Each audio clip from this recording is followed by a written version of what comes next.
Hello guys and welcome back to best car picks. നമുക്കറിയാം India എന്ന് പറയുന്നത് ഇപ്പോൾ കൂടുതലും ഒരു SUV മാർക്കറ്റായിട്ട് മാറിക്കൊണ്ടിരിക്കുകയാണ്. ഇന്ത്യ മാത്രമല്ല, നമ്മൾ വേൾഡ് വൈഡ് എടുക്കുകയാണെങ്കിൽ പോലും മിക്ക ആൾക്കാരും ഇപ്പോൾ കൂടുതൽ പ്രിഫർ ചെയ്യുന്ന SUVs ആണ്. നമ്മൾ ഇന്ത്യക്കാരങ്ങനെ പ്രിഫർ ചെയ്യാനുള്ള ഒരു കാരണം ഗ്രൗണ്ട് ക്ലിയറൻസ്, അതുപോലെ നമുക്ക് പെട്ടെന്ന് കയറാനും ഇറങ്ങാനൊക്കെ പറ്റും. അതായത് സോഫ്റ്റ് റോഡേഴ്സ് ആയിട്ടുള്ള SUVs, പ്രോപ്പർ SUVs ഒന്നും അല്ല. അതിനൊക്കെ പിന്നെ നല്ല ഹൈറ്റ് ഉള്ളതുകൊണ്ട് കയറാനൊക്കെ പാടാണ്. പക്ഷേ നമ്മുടെ ഇന്ത്യൻ മൊത്തത്തിലുള്ള കണ്ടീഷൻസൊക്കെ വെച്ച് ഏറ്റവും കൂടുതൽ ആൾക്കാർ പ്രിഫർ ചെയ്യുന്നതാണ് SUV ബോഡി ടൈപ്പുള്ള വാഹനങ്ങൾ. പക്ഷെ എന്നാൽ അതിൻ്റെ ഇടയിൽ വന്ന് അത്യാവശ്യം നല്ലൊരു റോൾ ഉണ്ടാക്കിയ വാഹനമാണ് കിയയുടെ കാരൻസ് എന്ന് പറയുന്ന ഒരു MPV എന്ന് നമുക്ക് പറയാം. അവർ റീക്രിയേഷൻ വെഹിക്കിൾ എന്നൊക്കെയാണ് പറയുന്നത്. അത് പിന്നെ MPV എന്ന് വിളിച്ചെങ്ങാനും പൊട്ടിയാലോ എന്ന് വിചാരിച്ച് അവർ റീക്രിയേഷൻ വെഹിക്കിൾ എന്നൊക്കെ പറഞ്ഞായിരിക്കും. ബട്ട് സ്റ്റിൽ സംഭവം ശരിക്കും ഒരു MPV തന്നെയാണ്. നമുക്കിപ്പോൾ ഇന്ത്യയിൽ ഏറ്റവും കൂടുതൽ സെയിലുള്ള ഒരു മൾട്ടിപർപ്പസ് വെഹിക്കിൾ എന്ന് പറഞ്ഞാൽ അത് എർട്ടിഗയാണ്. അതിന് താഴെ വരുന്നത് ചില മാസങ്ങളിൽ ഹൈക്രോസും അതുപോലെ ക്രിസ്റ്റയൊക്കെ ഉണ്ടാവാറുണ്ടെങ്കിലും കൂടുതലും കാരൻസ് തന്നെയാണ് സെക്കൻഡ് പൊസിഷനിൽ നിൽക്കാറുള്ളത്. സാധാരണ നമ്മൾ ഇന്ത്യക്കാർ അങ്ങനെ പെട്ടെന്നൊക്കെ MPVs ഇഷ്ടപ്പെടാത്തതാണ്. അതായത് ചിലപ്പോൾ ഒരു വണ്ടി ആൾക്കാർക്ക് ഇഷ്ടപ്പെട്ടിട്ടുണ്ടെങ്കിൽ അത് നന്നായിട്ട് വിറ്റുപോകും. പക്ഷെ അതല്ലാതെ ഫ്ലോപ്പായിട്ടുള്ള ഇഷ്ടംപോലെ MPVs നമുക്ക് ഇന്ത്യയിലുണ്ട്. എന്തായാലും കാരൻസ് എന്ന് പറയുന്ന അത്യാവശ്യം നല്ലൊരു വാഹനം ആയതുകൊണ്ടും അത്യാവശ്യം നല്ലൊരു പ്രൈസ് പോയിന്റിൽ അവർ വണ്ടി ഇറക്കിയതുകൊണ്ടും മാർക്കറ്റിൽ വളരെ നന്നായിട്ട് പെർഫോം ചെയ്തൊരു വാഹനം തന്നെയാണിത്. ഇപ്പം ചിലപ്പോൾ നിങ്ങൾക്ക് ഇതിനൊരു അപ്ഡേറ്റ് ഉള്ള സമയമായി എന്ന് തോന്നിക്കാണില്ലായിരിക്കും. പക്ഷേ എന്തായാലും കിയ അതിന് ടെസ്റ്റിംഗ് സ്റ്റാർട്ട് ചെയ്തിട്ടുണ്ട്. നമ്മൾ ഇതിന് മുന്നേ സൗത്ത് കൊറിയയിലും വേറെ പല മാർക്കറ്റ്സിലൊക്കെ ഇതിന് ടെസ്റ്റിംഗ് ഇമേജസ് കണ്ടതാണ്. പക്ഷെ എന്നാൽ ഇന്ത്യയിൽ കണ്ടത് ജസ്റ്റ് ഈ അടുത്താണ്.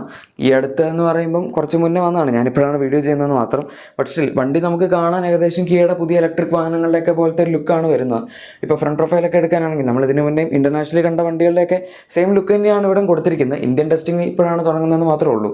സോ ഹെഡ്ലൈറ്റ് ഒക്കെ എടുക്കുന്ന സമയത്ത് ഇപ്പോൾ ഉള്ള എക്സിസ്റ്റിംഗ് വണ്ടി വെച്ച് കമ്പയർ ചെയ്യുമ്പോൾ നല്ല വ്യത്യാസമുണ്ട്. ഇപ്പോൾ നമുക്ക് ടോപ്പ് പോർഷനിൽ ഒരു ചെറിയ ലൈറ്റ്, അതുപോലെ താഴത്തെ വേറെ സ്പ്ലിറ്റഡ് ലാംപ്സ് പോലത്തെ ഒരു പാറ്റേൺ ആണ് വരുന്നത്.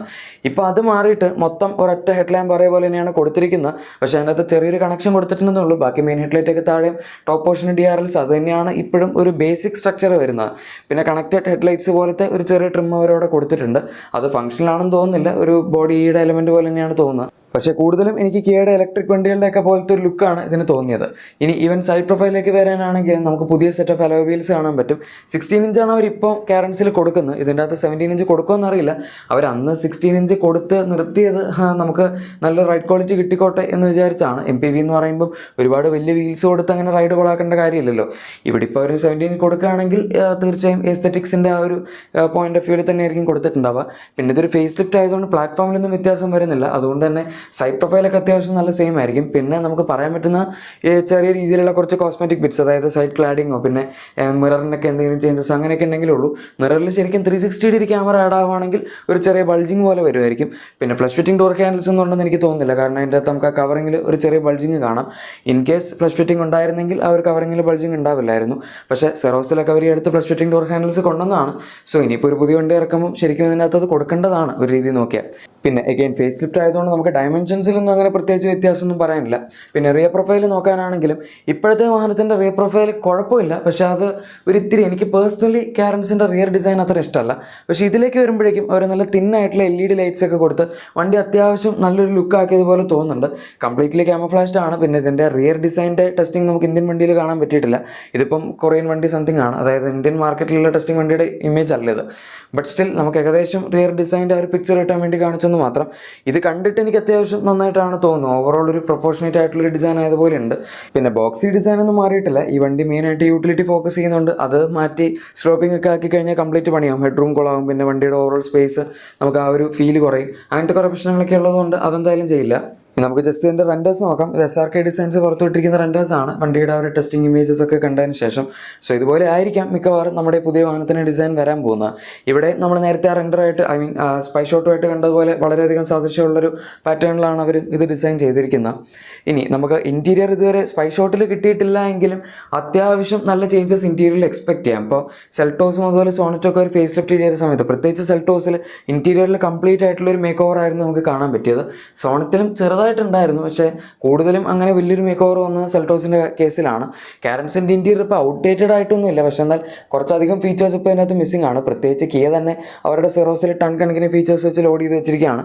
അപ്പോൾ പിന്നെ അവരുടെ തന്നെ ഒരു തിരിയും കൂടെ പ്രൈസ് കൂടിയ വാഹനം, അല്ലെങ്കിൽ ഒരു MPV എന്ന് പറയുന്നൊരു വാഹനത്തിൽ ഫീച്ചേഴ്സ് ഒരുപാട് കുറഞ്ഞു പോകാമെന്ന് പറയുമ്പോൾ ശരിയല്ലല്ലോ.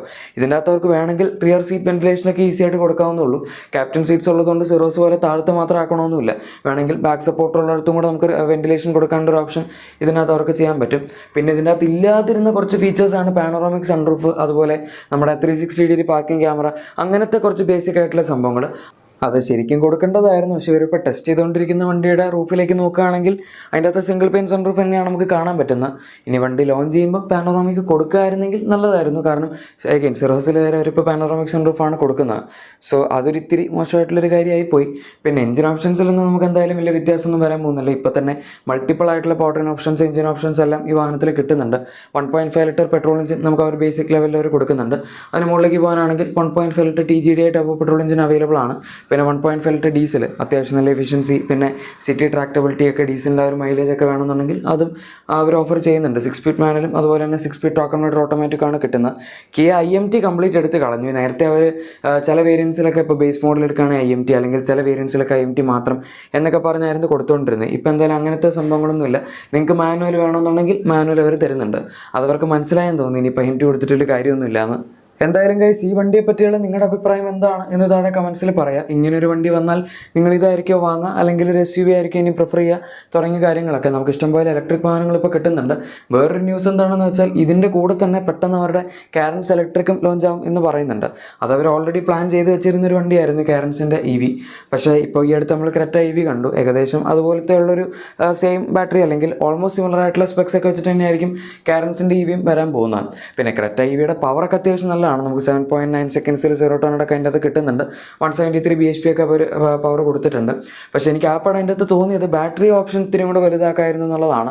നമുക്ക് ഈവൻ ടോപ്പ് എൻഡ് ആണെങ്കിൽ പോലും 51.4 kWh ബാറ്ററി പാക്ക് കിട്ടുന്നുള്ളൂ. മിക്ക കമ്പനികളും ഇപ്പോൾ അതിന് മുകളിൽ കൊടുക്കുന്നുണ്ട്. ഇപ്പോൾ ടാറ്റയൊക്കെ ആണെങ്കിൽ 55 kWh കർവ് EVയിൽ കൊടുക്കുന്നത്. അതുപോലെ നമ്മുടെ മഹീന്ദ്രയും പിന്നെ മാരുതി സുസുക്കിയും 59ഉം അതുപോലെ 61ഉം വെച്ച് കൊടുക്കുന്നുണ്ട്. ഈ വിറ്റാരയിൽ അവർ ടോപ്പ് എൻഡിലാണ് 61 kWh കൊടുക്കുന്നത്. പക്ഷേ മഹീന്ദ്ര ബേസിക് റേഞ്ച് പോലെ തന്നെ 59 kWh ബാറ്ററി പാക്കാണ് കൊടുക്കുന്നത്. സോ അതൊക്കെ വെച്ച് നമ്മൾ കമ്പയർ ചെയ്യുമ്പോൾ ഇവർ ആ ഒരു ബാറ്ററി കൺഫിഗറേഷൻ പിടിച്ച് ഒരു ഇത്തിരി മോശമായിപ്പോൾ എന്ന് പറയേണ്ടി വരും. അതും ആ ഒരു സൈസ് കുറച്ച് ബാറ്ററി വെച്ചിട്ട് പ്രൈസും അതിനനുസരിച്ച് കുറച്ചിരുന്നെങ്കിൽ കുഴപ്പമില്ലായിരുന്നു. പക്ഷേ പ്രശ്നം വരുന്നത് അവിടെയാണ്.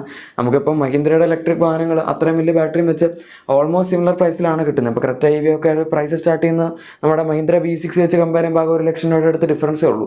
പക്ഷേ ആ 1 ലക്ഷം രൂപയുടെ ഡിഫറൻസിൽ നമുക്ക് ഇതിൻ്റെ അകത്ത് 59 kWh ബേസ് മോഡൽ മുതൽ കിട്ടുന്നുണ്ട്. പക്ഷേ ക്രെറ്റ EVയിൽ 42 kWh ബാറ്ററി പാക്കാണ് ബേസ് മോഡൽ മുതൽ വരുന്നത്.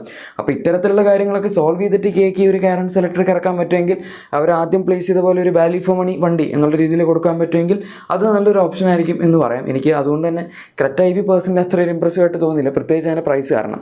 എന്തായാലും ഗൈസ്, ഈ വണ്ടിയെ പറ്റിയുള്ള നിങ്ങളുടെ അഭിപ്രായം താഴെ കമൻസിൽ പറയാം. അതുപോലെ നിങ്ങളുടെ എക്സിസ്റ്റിംഗ് വാഹനത്തിന് എന്തെങ്കിലും ചെറിയ ആക്സസറീസോ ക്ലീനിങ് പ്രൊഡക്ട്സോ ഒക്കെ വേണമെന്നുണ്ടെങ്കിൽ നമ്മുടെ ഡിസ്ക്രിപ്ഷൻ അല്ലെങ്കിൽ പ്രൊഡക്റ്റ് ടാഗ് ചെക്കൗട്ട് ചെയ്യുക. അവിടെ നിങ്ങൾക്ക് എല്ലാ കാര്യങ്ങളും ലഭിക്കുന്നതാണ്. വീഡിയോ ഇഷ്ടപ്പെട്ടെങ്കിൽ മറക്കാതെ തന്നെ ലൈക്കും സബ്സ്ക്രൈബും ഷെയറും കൂടെ ചെയ്തേക്കാം. നമുക്ക് മറ്റൊരു വീഡിയോയിൽ കാണാം. Thank you for watching my video and good bye.